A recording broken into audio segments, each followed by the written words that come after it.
अरे हमार बाबू रोनो दादा, अरे गोदिया में कहीं से भैया बबुआ गोदिया मेरे दा। प्यार कइले बनी जौन लव मैरिज हम शादी करतनी ओमे मौत हो जाई तो रउआ का करती?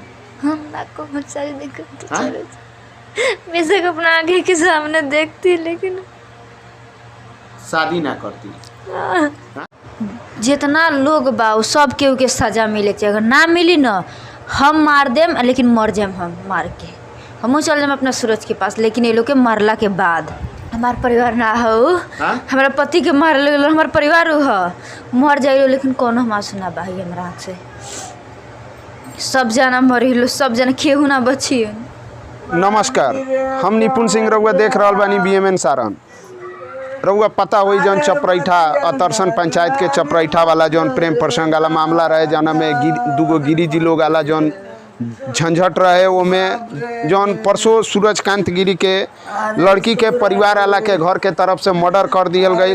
आई वहाँ के सूरजकांत गिरी के माँ बानी यहाँ के छोट बेटा रहा। अरे हमार बाबू रोनो दादा, अरे गोदिया में कहीं से भैया बबुआ गोदिया मेरे दादा। अरे हमार बबुआ रे, अरे हमार बाबू रोने बबुआ।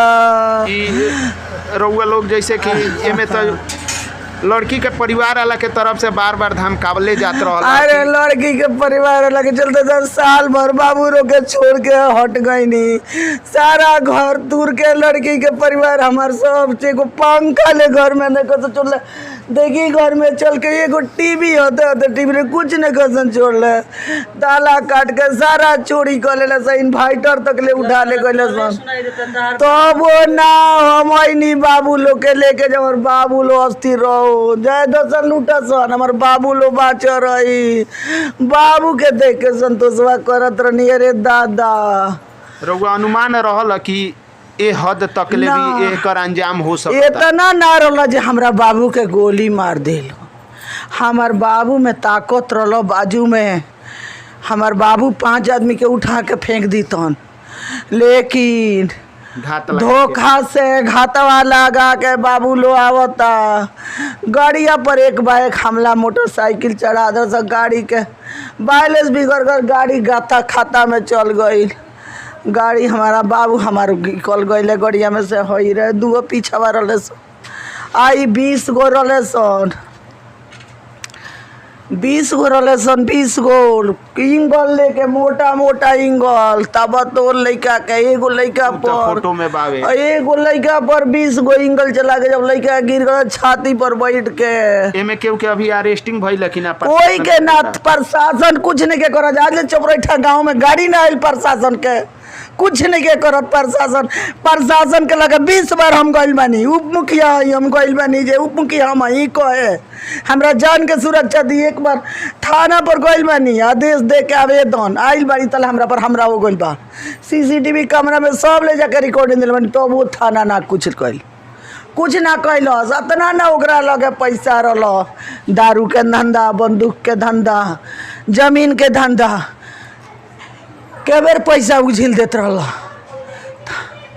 सब अभी ले को गो ले केस भई रहल 8-10 गो 10 गो ले केस भइल बा 10 बेर हमला भइल बा तब केस भइल बा के अरेस्टिंग कोई के अरेस्टिंग नहीं के कैले। रउआ देख सकतनी यहाँ के अतरसन पंचायत के उप मुखिया बानी ई दोनों परिवार में इतना विवाद बढ़ गई रहल। हमरा तरफ से नहीं के हम कबू बाहर घर छोड़ के भाग गइल बानी पहले लड़का गइल तबे आके हमरा के मारे लगले सन घर छोड़ के चल गई लड़का हमार भाग गइले सर हमरा तरफ से कोनो विवाद नहीं के उ कैले बारे सर हमला जब तब उ कैले बारे हम खाली थाना पर केस कैले बानी।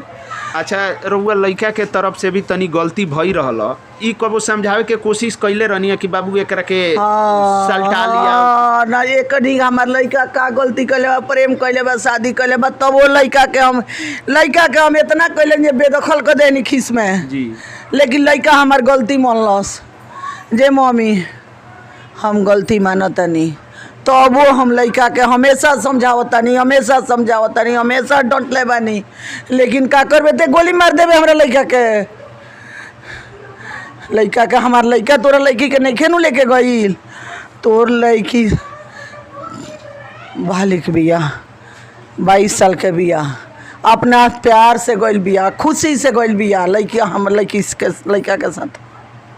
तो देख सकतानी ई उप मुखिया जी के आरोप बा प्रशासन पे सीधा सीधा। अभी तक ले प्रशासन 3 दिन हो गई, 72 घंटा हो गई, एक बार भी प्रशासन के गाड़ी ए दरवाजा पर नहीं आई कि कैसे का भइल का आवेदन दिया गइल बा, FIR दर्ज हो गइल बा, नामजद FIR दर्ज हो गइल बा। इहे वो लड़की बानी जेकरा हस्बैंड के सूरजकांत गिरी के यहाँ के घर वाला के द्वारा मार दिहल गई, गोली मार दिहल गई।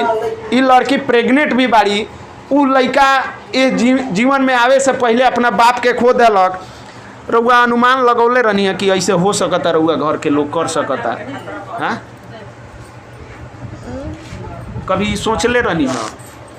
आज दोनों परिवार तबाह हो गई। एक आदमी अपन लड़का खो देलक, रउआ अपन हस्बैंड खो देनी, एगो बच्चा अपन जीवन में आवे से पहले अपन बाप खो देहलक। ये चीज के रउआ अनुमान रहल कि इतना हद तक हो सकता?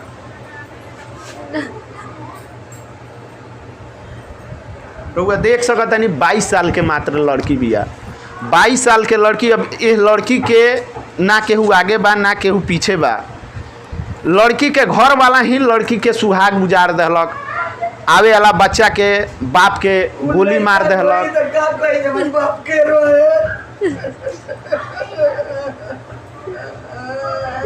प्रशासन से कुछ मांग करतनी? एक हमारे सूरज के जी मरले बा, हमारा सूरज के न्याय मिले के चाहिए, सब केहू के मरे के चाहिए। आज अगर ओह परिवार के भी केहू के 302 में सजा मिलता तो उहो रावरे परिवार बा, इहो रावरे परिवार बा। हमार परिवार ना हो, हमारा पति के मार ले हमार परिवार हो, मर जाइलो लेकिन कोनो मासू ना बाही हमरा आँख से। सब जना मरिलो, सब जना केहू ना बची। जब से रउआ ई प्रेम विवाह कैले रहनी है तब से रउआ ई अपन घर छोड़ के फरार रहनी है। अभी रउआ घर वाला लोग फरार बा, अभी रउआ एजा के रहे लगनी। आई लो कहाँ कितना दिन ले भागी लो, आई लो ऑफिस। प्रशासन अभी ले नहीं आई ना रउआ सुरक्षा खातिर ना एजा जांच पड़ताल करे खातिर। खतरा रउआ पर कुछ में डराता बा ना खतरा? हमारा लड़का के कब आके मार दिए सो कब हमनी की। ई लड़की जौन बालिक बाड़ी 22 साल के बाड़ी, अपना मर्जी से शादी कैले बाड़ी। ना कि कोर्ट भी कहेला कि अगर लड़का लड़की बालिक बा तो अपना मर्जी से शादी कर सकता। खैर समाज एक्सेप्ट ना करी इस चीज़ के कि घर के आसपास शादी हो, लेकिन ई देश संविधान से चलेला। संविधान में अनुमति दिहल गई बा कि रउआ अगर बालिक बानी तो रउआ अपना मर्जी से प्रेम विवाह कर ली, चाहे अंतर्जातीय विवाह कर ली। एबेरा सरकार अंतर्जातीय विवाह के भी समर्थन करतिया, 2.5 लाख रुपया भी देतिया। यहाँ के बालिग रहनी है, बालिग अपना मर्जी से शादी कैले रहनी है, लेकिन यहाँ के घर वाला ही यहाँ के सुहाग उजाड़ दलक। ओमे के रहे कैसे रहुआ पता लागल?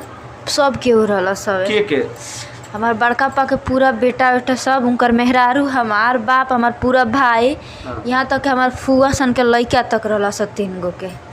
उनकरा लोग के खिलाफ प्रशासन से काम मांग करते? जितना लोग बा सब केहू के सजा मिले चाहिए। अगर ना मिली न हम मार देम, लेकिन मर जाम हम मार के। हमहूँ चल जाम अपना सूरज के पास, लेकिन ये लोग के मरला के बाद। फिर बच्चा के का होई? अगर रउआ ई काम करेम तब बच्चा के देखी?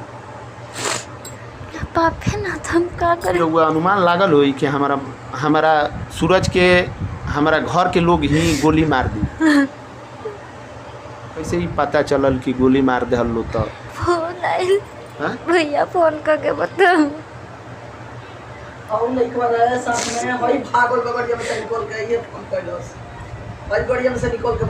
लड़की के स्थिति रउआ देख के अंदाजा लगा सकतनी। ओह लड़की के जौन कि ए बेरा ओकरा घर के लोग ही ओकर सुहाग उजाड़ देलक, ओकर आवे वाला बच्चा के बाप के मौत दे देलक, गोली मार के दे देलक।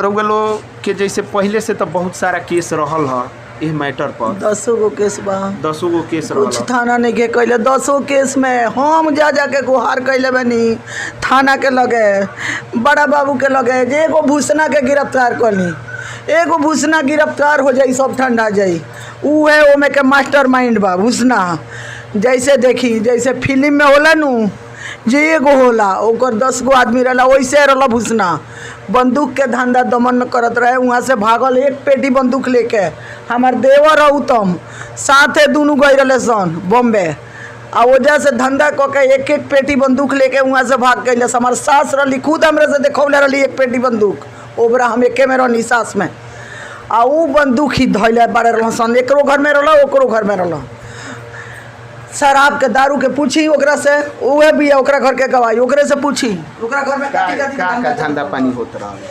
दारू के धंधा करत रहल सामने सब पहले बारे बंदूक होके हाँ रखत रहल हाँ हमरा रहत भर में हेजवा दारू के धंधा करत रहल पूछी छत पर रहे तो छोड़ा के भूसा में धर सन अभी ले बताई कि 72 घंटा अब होके जा रहल बा रउआ कोनो इंसाफ ना मिला हस्बैंड के गोली मारला अभी ले प्रशासन एमे का कार्रवाई कुछ ना कइल रउआ घर के केहू के अरेस्ट कइले बा? केहू के ना जे मरले बकरा के फरार हो गल बा केहू के अभी ले कुछ ना कइल ई वीडियो रउआ घर के लोग भी देखेला या देखत हुई तो अपना घर के लोग खातिर का कहे जे इहे रउआ कहेम। सूरज के मौत के घाट उतार देला? उहो लो मौत के घाट उतरिलो इतना ही कहम हाँ? उहो लो मौत के घाट उतरिलो सबके हो वो लोग के पहले से मांग रहल कि हमारा लड़की के तू हमरा के यहाँ दे दो ओकर बाद तू अपना घरे रह। लड़की के मार के उल्टा ए लोग के फंसाइत लो हाँ एक खातिर लड़की के मांगत रहल लो कि रउआ के मार के हाँ उल्टा ही लो फंसेती लो हाँ के मांगो से जब लड़की दलो खुद एकरा घर से हम नाम ना दरब एकरा घर से खुद औरत फोन एगो कैलस हमरा लगे जे ई खातिर मांगो तारे से लड़की ये घर में मुआ के रेलवे लाइन पर धो दिए सन और रउआ लोग के सब कोई के फंसा दिए सन बेटी के लेके भगले सब मुआ देले सन एक खातिर लड़की के मांगो तारे सन तब हम लड़की के केंगन दी जे एक लड़की जाई हमरा के हमनी के मोटर केस में चल जाब सन हम लड़की के केंगन दी रउआ बताई ओकरा घर से खुद एकर फोन कैले सन एकर घर के औरत हमरा लगे 1 महीना पहले यहाँ के कैमरा पर आई रही हाँ। ओकरा पहले इल्जाम लगावल जात रहल कि लड़की के ई लोग मार देले बा हाँ, लड़की तब हम लड़की के बोलाऊनी तब दिल्ली रहले सन जी। तब लड़की के बोलाऊनी खाली दिखावे खातिर मीडिया में जे देख लो सन तोर लड़की हमरा लगे बिया कि अपना पति के लगे बिया कि मर गइल बिया तोर लड़की खुशी से गइल बिया कि जबरदस्ती लोग ले गइल बा तब बोलाऊनी ओ खातिर आ तब हमार बाबू अइले लेके ना तो ना होते दिल्ली रहल है एकनी के इल्जाम पर इल्जाम लेके अइले रउआ पिछला सितंबर में जैसे गईनी तो सूरज रउआ साथे रहले लेकिन पिछला 1 साल से रउआ बाहर रहनी है सूरज साथे रहलन आज रउआ साथे फिर रउआ अपना गाँव में रहे लगनी लेकिन आज सूरज रउआ साथे नहीं खन अगर रउआ ये अनुमान रही कि जौन हम प्यार कैले बनी जौन लव मैरिज हम शादी करतनी ओमे मौत हो जाई तो रउआ का करती? हम ना को बहुत सारी दिक्कत हाँ? बेशक अपना आगे के सामने देखती लेकिन शादी ना करती? हाँ, हाँ? आज पर जरूर पछताप होत होई कि काश हम ई शादी ना कैले रहती। आज राउर सुहाग गईल रउआ पेट में जौन बच्चा बा उ इस दुनिया में आवे से पहले अपना बाप के खो देलक ई माई अपन बच्चा खो देहनी एगो गलती से। हाँ यानी कि यहाँ के बोले के स्थिति में अभी नहीं की तबीयत बहुत खराब बा 3 दिन खैला माँ बने वाला भी बानी आ खाइल पियल भी अभी छोड़ देले बानी रउआ खुद अंदाज़ा लगा सकतनी कि का इस सिचुएशन में का स्थिति बनत हुई। फिलहाल रउआ के हम बता दी कि लड़की के घर यही जी सामने बावे रउआ देख सकतनी कि हउए घर ह लड़की के जौन शशिभूषण गिरी के घर बा ई घर ससुरा ह उ घर नैहर ह। रउआ देख सकतनी लड़की के का बयान बावे में।